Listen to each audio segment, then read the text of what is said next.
Hey guys, welcome back to my YouTube channel. Today I'm here in Ubatuba and it's the evening now, so the sun is starting to set behind me and we've got this sort of evening light golden hour going on. I'm going to try and be quite quick to paint a small landscape of the sea with that sort of warm evening light throughout the painting. I'm painting on a 9 by 7 inch canvas panel today, which is a lot smaller than the size I usually paint on. However, as Twilight is quite a fleeting light effect, I'm trying to minimize the amount of time I'll need to spend on covering the canvas surface. So the smaller the canvas, the quicker it will be to cover it, as time is not on my side and the sun has already set behind me and I won't be able to paint in the dark. So I start the painting by sketching in the big shapes of my composition using thinned down raw umber paint. So this will be more of a twilight painting than a sunset, as the sun has actually set behind me. And I actually find twilight to be one of the most beautiful light effects, especially on a clear day like this, as the sky takes on an overall warm purple hue, with a few bluer areas of mist and the clouds above the horizon. And for this reason I've chosen to apply a warm reddish purple undertone to my canvas before I began painting, as this underlayer or imprimatura will give the painting a warm purplish glow throughout, and for the areas that I can't quite cover with the brush marks, this warm colour will still shine through and give the painting a nice harmony. Whereas sometimes when you paint onto a white surface, if sections of the white canvas are showing through, it'll be quite distracting and it will actually throw off your values and can break up the harmony of the painting. I tend to find with twilight scenes like this, the area directly above the horizon is the most blue and also the darkest section of the sky. Then above this you get a strong purple hue which gradually becomes lighter and takes on a golden yellowish hue in the middle section of the sky, which subtly shifts into a light pale blue as the sky goes higher up. Here I'm painting the sea on the horizon, which is actually lighter in value than the sky above it. And this is one of the unusual things which happens at twilight, as throughout the day the sea on the horizon will be darker than the value of the sky. And I remember the first time I really observed the value relationship between the sea and the sky shift was when I was painting a seascape in Lyme Regis in Dorset, and I was bringing the painting to a finish, and then the sun set and the sea went from a deep blue to a pale golden grey, and the sky took on a more purple hue, with all the colours in the scene becoming pastel tones. And I remember thinking this new fleeting light effect looked really nice, and in fact looked nicer than the one I just spent hours painting.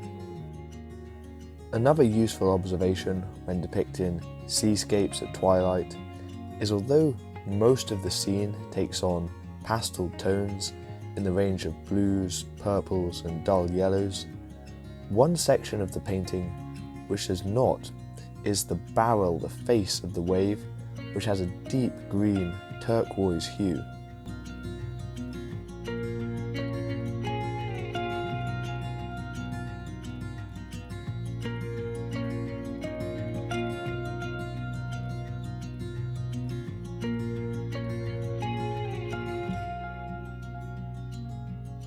Here I'm painting this section of wet sand known as the swash between the sand and the waves, and this area below the mass of trees is one of the darkest sections of the painting, as the dark mass of trees are getting reflected here.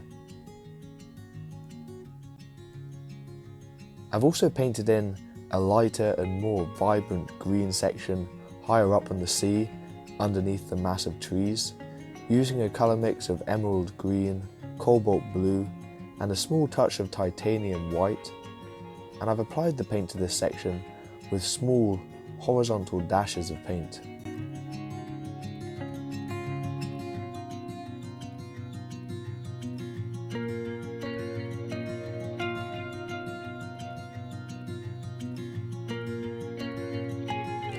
The sand in the foreground is darker in tonal value than the sea, with the exception of the dark reflection of the trees.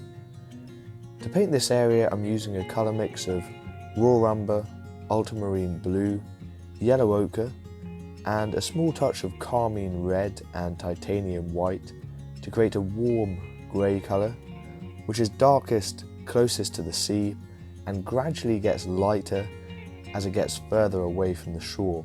Although as only a slither of this sand is visible in my painting, the gradation of this value won't be as apparent in my painting.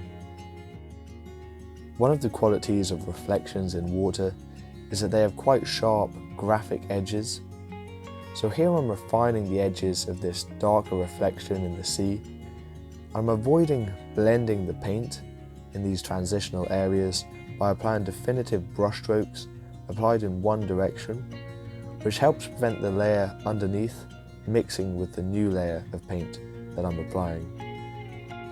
I'm now massing in this section of trees in this headland using a colour mix of raw umber, ultramarine blue, cadmium yellow, and also a small touch of carmine red to take away a bit of the chroma out of this green colour mix. I'm also being quite specific with the contour of this section where it meets the sky, as this overall shape is basically silhouetted against the light value of the sky, so this contour will catch the viewer's eyes much more than the shapes within the bulk of trees. So I'm carefully painting the shapes of the palm trees and the foliage standing out of this area.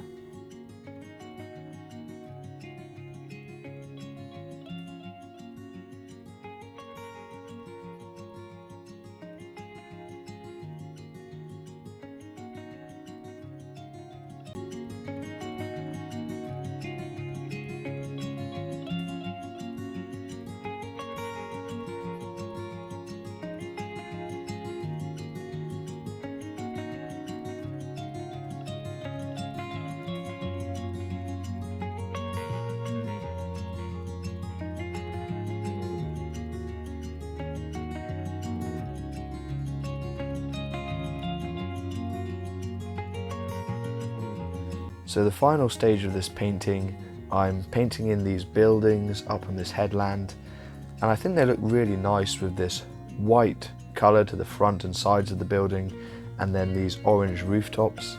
And I'm not using pure white to paint the front of the buildings. I'm greying down my white quite a lot because pure white would be far too bright in value.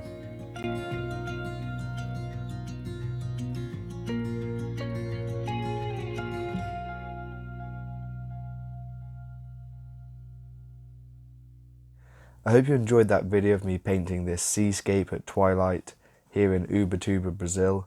If you found it useful, then let me know in the comments below. And if you did enjoy it, please do give me a thumbs up and do subscribe to my YouTube channel if you haven't already. You can also ring that little bell icon. That way you'll get notified when I make new videos, so you won't miss out on any of my new content. And you can also follow me on Instagram at Frederick Thomas. Thanks for watching, and I'll see you in the next video.